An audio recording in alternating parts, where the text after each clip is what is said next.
Well, this is a little awkward. Hit the intro. Welcome to WrestleMan the podcast. I'm Dylan Shields. We talk Raw, SmackDown, wrestling news, and some fun top lists. With that being said, ring the bell.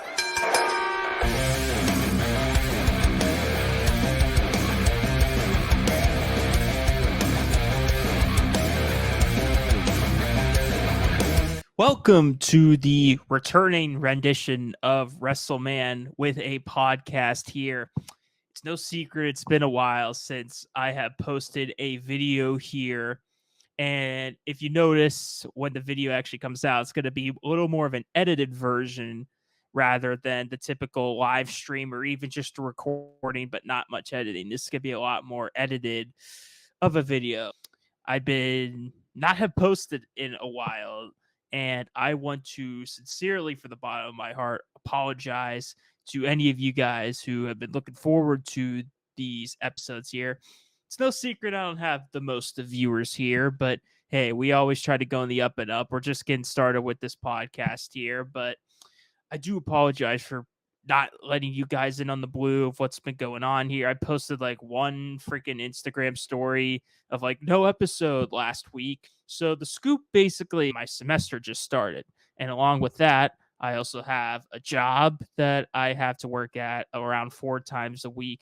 I have classes to worry about, and I'm going to promote another podcast here. I just started a football podcast with my former roommate, one of my best friends, Quinn Schmiedel. You could check that out every Wednesdays at 8. And as well, look for shorts and clips there if you guys or any football fans want to check it out. But that's been the huge reason as to why I haven't been posting recently. I mean, Tuesdays are hell for me. I have 3 classes, including a 6 to 9 class. I don't want to get into all the details and bore you guys to death, but I have been very busy, but that's not an excuse for not posting any content or giving you guys why. So I just wanted to get that out of the blue to you guys. And because of that here, I do have to focus my time and energy into school and work, but also the football podcast, because me and Quinn want to do that every single week. Unfortunately, that means we'll have to cut down how long this podcast is going to be. Instead of every week, it is probably going to be, my guess is, every 2 to maybe 3 weeks, or possibly just when a pay-per-view comes up here. It's not going to be anything official. I'll post and keep updates for you guys for when an episode's coming out. It's not going to be as consistent just for now, just because like I said, I have to focus my time and energy on the football podcast and school and work. So it's going to be, it would be a lot to do, 2 podcasts and then all that stuff I have to do. But like I said, I apologize to you guys. I've still been in the loop of wrestling. I absolutely have. And there have been some big things going on recently in the wrestling world. So let's get into it here. Let's get into Bash at Berlin. I'm not going to take too long to review it here, because to me, it did feel like a glorified, bigger version of a house show. There were some big things that happened, but no major title changes except the women's title. Kind of a predictable pay-per-view. Again, the Triple H format, only 5 matches. Some people love it, some people don't. I personally like the format, but I understand it's not for everybody. Now, Cody KO, a good way to open the match. I know some people are a little bit bored of it. Maybe people thought it was a paint by numbers type match, but I personally enjoyed the back and forth they had. Owens had some good near falls here, but Cody in the end retaining. And interestingly, Kevin Owens did not turn on Cody. They embraced and hugged, and we ever since have not seen a turn. And Michael Cole made it very well known on the pay-per-view that Solo Sikoa is next for a title shot against Cody. I don't think they're going to do another pay-per-view match between these two. I think they know, like, the interest is not that high on another Cody Solo match for pay-per-view. But on TV, maybe, I'm thinking maybe the first SmackDown on the USA Network makes complete sense for Cody versus Solo to happen. And I also think we want to talk about my boy Roman Reigns. He apparently got pulled from the September 13th rendition of SmackDown, but he was just at some convention, I don't know where. I think it was in New York, I believe, and interviewed with a few people. He was with Paul Heyman. I understand Roman just went through, and again, more news. I believe Sika and Alpha, like, have both passed away now recently. So not just Roman's father, but his uncle as well passed away. So I feel so bad for that family. But now Roman's making public appearances again. So I think we're going to do Cody solo again on the 13th. And they took Roman off because they want to make him a surprise appearance. And I believe he's to cost Solo again the title. Might not be the exact same way, but I think Roman will get involved here. I know Solo mentioned Jimmy's name too in a promo, so maybe we'll see them both together. Possibly Heyman finally back on TV. So that's what I believe we're heading. In terms of Roman Reigns at Bad Blood, I don't know. Any Roman match is a main event. Roman's not gonna not be last, but Punk Drew's rumored to be the main event. So I'm thinking maybe not. I'm thinking maybe Crown Jewel's more realistic because they want Roman on the Saudi shows and then heading into War Games for the Bloodline stuff. It's intriguing stuff. In terms of the Owens turn here, I kind of like it that they didn't do it yet. I kind of like it that they're planting the seeds, but not yet. They did a cool job storytelling in the match too. Wade Barrett did a good job too of like, oh, Cody's knee was hurt, but Owens didn't expose it. Like Cody kept limping. Owens mentioned it before their match, but never attacked it. And Barrett said, you have to, like, this is why Owens hasn't won a championship in forever. He's not willing to go deep. He's not willing to be dirty to win the title. And Owens heard him for a moment during the match and said, shut up, you idiots. But yeah, it did cost him. So I definitely think we're going to see KO on the dark side. I think we're going to get a rematch at Bad Blood, possibly with a KO heel turn. I could definitely see after the Cody Solo match ends and Cody retains, that's when Owens pulls the trigger and beats the hell out of Cody. And then we get the pay-per-view match between Cody and KO. Where does Randy Orton fit into all of this? He's going to be back on SmackDown. Will Orton try to help Cody, or will he be with KO and align against Cody? We got new tag team champions as Alba and Fire and Dawn lost their titles to Bianca and Jade. It does really feel like the more you think about it, the only reason they were champs is to get that pop in Scotland because they knew Drew wasn't going to win. Because now it's they really didn't do much with the tag titles. They kind of kept themselves linked to Bianca and Jade the whole time they were champs. They kept getting rematch after rematch. So that made me think they were inevitably going to win the tag titles. And of course they did. I mean, I know people want them to turn on each other, and I think they will in the future, but I think they're really trying to, like, because Jade still might be green in the ring. It seems like the matches are good. Like, it was actually a pretty good tag match, but there's still some botches. As much as I hate to say that word, but there were some like miscues, probably a better word to say, throughout. But they've cleaned it up a bit. But I think they really just want to make sure Cargill's ready to go. I think towards WrestleMania next year we'll get a turn, but I'm not surprised they're the champs again. I was shocked they lost them that quick to begin with, but yeah, decent stuff here. Let's get into Punk versus Drew here. And I think this was the better of the matches so far that they've had than SummerSlam, which was kind of a given considering SummerSlam was Punk's first match in months. And Punk looked like he was in even better shape than he was in SummerSlam, looked a bit yoked up and tanned up as well. It was a bit confusing a little bit of times for the commentators to explain the rules because they did the strap match with you had to hit the quarter with the pole. But there's a weird rule where it's like you have to have momentum. Like the moment your momentum is stopped, the lights restart. But there were moments in the match where the momentum got stopped, but the lights stayed on for a bit. And the commentators had to be like, well, it should be off.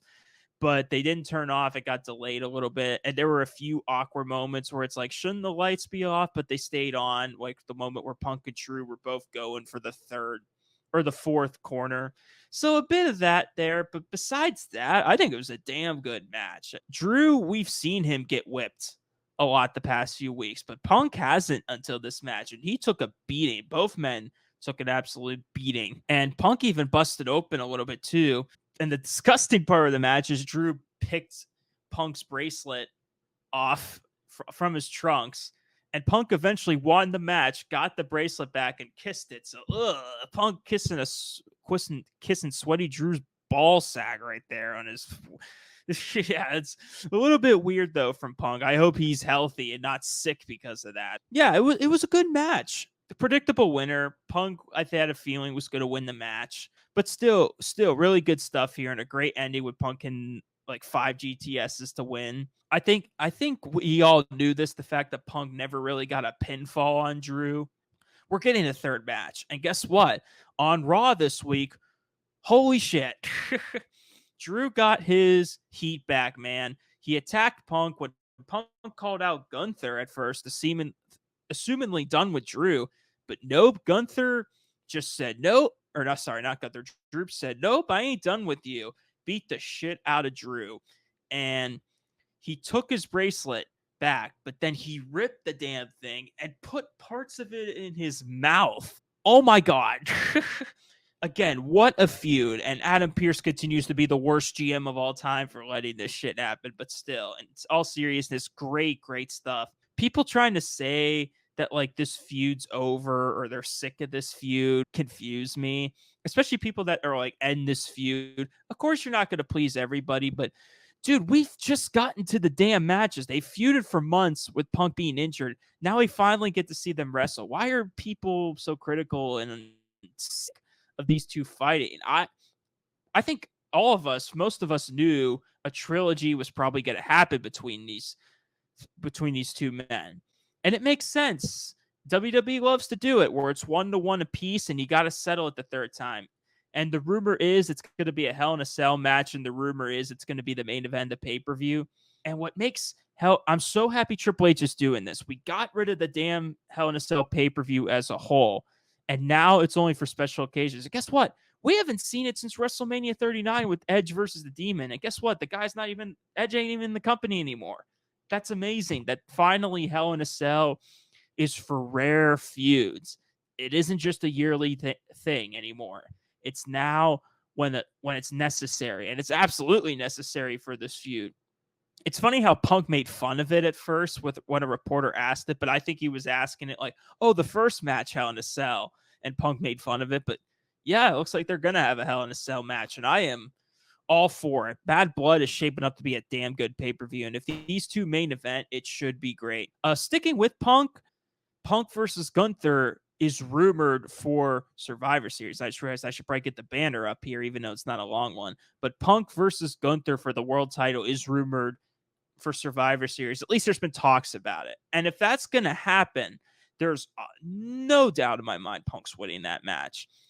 Even without the rumor, I would go with Punk against spoilers on pay-per-views because the good guy usually wins these type of feuds. This is Punk's first feud back. He's going to be in the main event world title scene, so they want to legitimize him.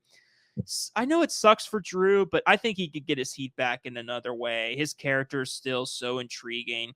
It's going to be sad when this feud ends and see Drew do something else besides Punk, because this whole character of Drew is based on Punk. So I'm interested to see where we go afterwards. But both guys look better coming out of this feud. Winner and loser really doesn't matter because this is Punk's best work in a long time. And this is Drew's best character work of his career. So he loses the feud. So what? Like, his character is still so damn over. It really honestly doesn't matter that much. But feud of the year, again, like, I'll fight all of you on that. It's the best feud of the year. A really good mixed tag match between Liv and Dominic versus the Terror Twins, Damian and Rhea. This is kind of a match where on paper you kind of knew Damian and Rhea were going to get their win back on them. I personally wish that Dominic and Liv got the win just so this new Judgment Day can get some more heat. Although afterwards they did get heat when Liv attacked Rhea's leg on Raw. Although they did still stand tall at the end in the tag match on Raw, where actually Jay got involved. And after the match off camera, Rhea was limping and still did the yeet. So seems like Jay and Damian are all good now. I guess water under the bridge after the world title match. But anyway, in terms of the mixed tag match, it was a good match. The crowd was hyped, especially when Rhea and Dom were face to face. The crowd just wanted to see Rhea choke him out. She did that quarter choke on Dom that she did a few years ago. And it's funny because 2 years ago, the crowd hated it. Now they want to see it. It's just great stuff. Liv did some pretty cool moves on her. I'm not going to go too much into detail, but basically it ended with Damien clothesline the shit out of Dom and overcoming the Judgment Day interference, and Rhea pinned Liv in a pretty dominant way. So I feel like at Bad Blood, we're getting another world title match between them. Don't know who's going to win that one, to be honest, but should be good. In terms of Damien, it seems like we're heading towards him versus Finn at Bad Blood. I don't know, will we get the Demon back? But yeah, like both those matches should be pretty hyped. If I were to, besides Drew and Punk, and maybe like tied with the Bloodline stuff, yes, I like the new Bloodline stuff. Blow me. Judgment Day is like a 1B in terms of like the best feuds, not just in WWE, but in wrestling, because they have been so good ever since Rhea's injury and Liv's addition, and now this new Judgment Day. It has been so good. I kind of don't want it to end. It's got to end at some point. I don't know if it'll actually end at Bad Blood or at Survivor Series will be more realistic. I don't know, but I'm very excited for both those matches here, and good stuff. In terms of the main event, we got Gunther versus Randy Orton for the title. It was kind of a classic, like longer, slow main event type feel that picked up by the end. Orton just got the hell chopped out of him. Even at the end, he got chopped in the back of the neck towards the ear, which was just insane. And Gunther sold his hand really well because Orton targeted the hand and Gunther just kept holding it every time he went for like a power bomb. Gunther, he's one of the most underrated sellers in the business. He's very good because he couldn't hit the power bomb the first few times and he finally eventually hit it on him. I mean, people may not like love or hate Orton type matches. I personally love them. And it was weird. The crowd was split 50-50 on this one. I was interested because people love Randy Orton and want him to win. And a lot of people rooted for him, but Gunther, I think, got a little bit more of the cheers because his adopted home country. I mean, he is from Austria, but Germany, Berlin's close enough. And he got a huge pop. But at the end, Gunther went for the choke so many times. Orton tried to keep getting out. And they told that story really well. But then Gunther eventually choking out Orton to retain, which I think was a good move to protect Orton a little bit because poor Orton keeps losing these big matches, but he is protected in them. He's not booked any weaker at all. Interestingly, Gunther shook Orton's hand after the match, but I think that was because it's in Germany. Gunther's kind of a babyface there. People love him there, so Gunther does like a babyface act there. It makes sense. I mean, literally the night after, he went back to being a heel on Sammy, but yeah, great main event. Great way to close the show. Good first defense for Gunther. I'm happy we got another Orton match. And yeah, Gunther seems to be in a feud with Sammy, which makes sense. I know Sammy just lost the IC title, but it makes sense for Sammy to go after him because he's the only man on the main roster who's pinned him. So I'm so excited for this reign of Gunther. I'm expecting great things out of it. Yeah. Okay, now on to some wrestling news here. First, we are going to start with Mr. McMahon. This is crazy that we are even saying this. He has got a documentary, a 6-part documentary. There's going to be 6 episodes called Mr. McMahon, and it will premiere on Netflix on September 25th here. And they have had over 4 years of production with story evolving in shocking ways and allegations. And yes, for people who are like wondering if they are just going to soft serve Vince and praise him or if they're really going to go into detail, even part of me was kind of dreading, like, are they just going to wish-wash the drama and just talk about how great of a businessman he is? No, they are going deep, full throttle into Vince. And hell, I didn't even expect this. Vince himself is fucking in it. Not only is he in it, they mentioned the steroid trial, the Montreal screw job, the recent allegations are going to be brought up in the documentary, and even the fucking Chris Benoit tragedy is going to be brought up in this. That's when you know this documentary, oh my God, is going to be wild. It's going to be one of the most important documentaries. I really hope that they don't soft serve Vince in terms of questions and they give him questions that we all want him to answer. Whether he will or not, I don't know if he's allowed to talk about his recent stuff. I am so interested in this documentary. It is going to be so important. And this seems to be the first big groundbreaking thing. WWE and Netflix's new deal. And this is very smart of Netflix to do this. It's crazy that they're doing it in the first place, considering Vince ain't even allowed on WWE anymore. No, he's nowhere near it. And yet they're still doing a documentary on him. So I think they're doing like a combination of honoring him as a businessman, but still acknowledging that he's done pretty shitty things. And yes, you can say those two things at the same time. I know people were like, hate it. They hated it in the trailer that they like had guys praising him as a businessman. But listen, he could be a piece of shit to people, but a very monumental businessman at the same time. There's plenty of people like that. Trump. Other interesting news here, Odyssey Jones. Oh my God, has a lot happened about him since our last episode here. So, not only has he been removed from WWE TV, he is fired. He is not on the main roster anymore. People were thinking on the website it was like a glitch at first. No, he's gone. And it's kind of a mystery as to why he's fired. A lot of people were saying he got arrested, but it wasn't true, wasn't him. Now they're saying it's due to domestic violence allegations. That's what we heard from Fightful. Fightful hasn't heard of an arrest or charges being pressed in relation, but they're trying to reach out to WWE. They haven't said anything yet. I hope they're not true. I really hope not. I mean, anybody dealing with sexual harassment should never have to deal with that. But I hope it's not true, but it's kind of leaning like it is, because why else would they fire him?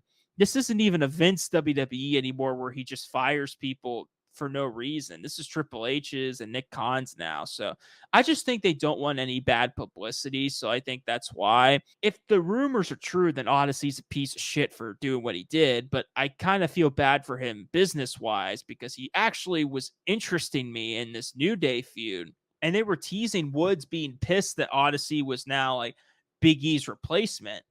Now, where the hell are they going to go with this storyline? I have no clue what they're going to do anymore. It's going to be a little awkward for them to kind of dig themselves out of that hole. But I mean, that is just insane, that news. I can't believe that that's actually true. I can't believe he's already gone.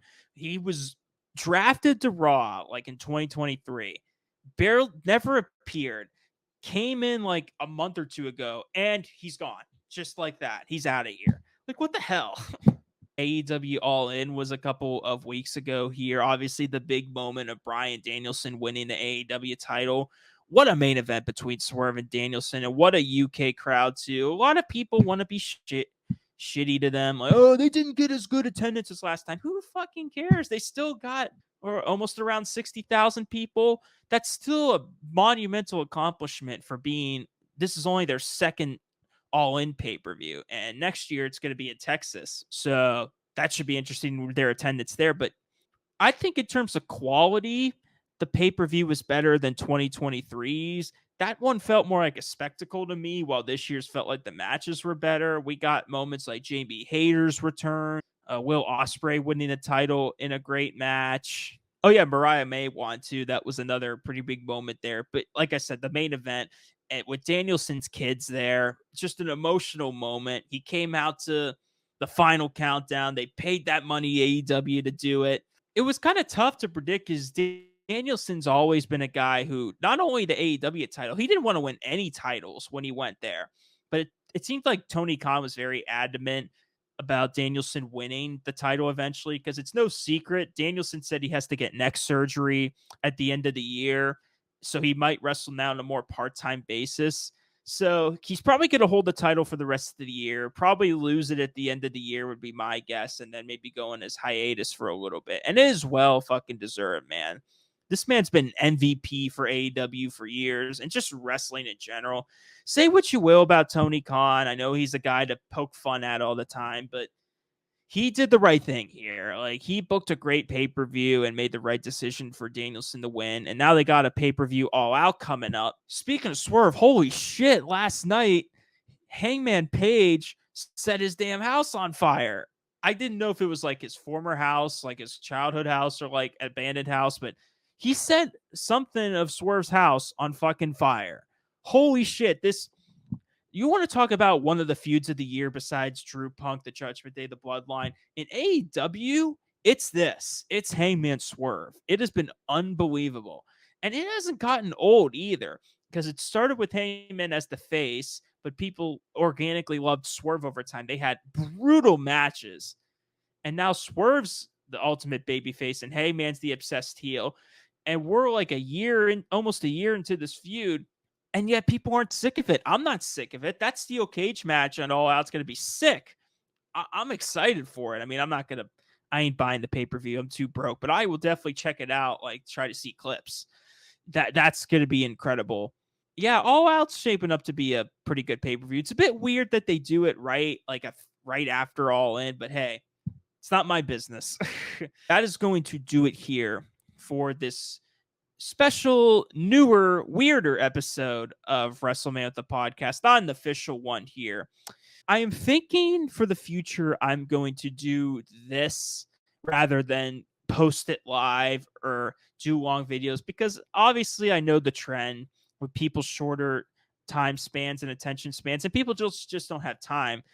Live streaming is a pain in the ass to get viewers, and any long videos like an hour and a half are a pain to get viewers. So I think these type of formats with the edited videos, a little shorter, is going to be more my bread and butter. Like I said, probably every 2 to 3 weeks, and just talk about like what's going on in wrestling on Raw and SmackDown. I think that's my way to go here during the NFL season.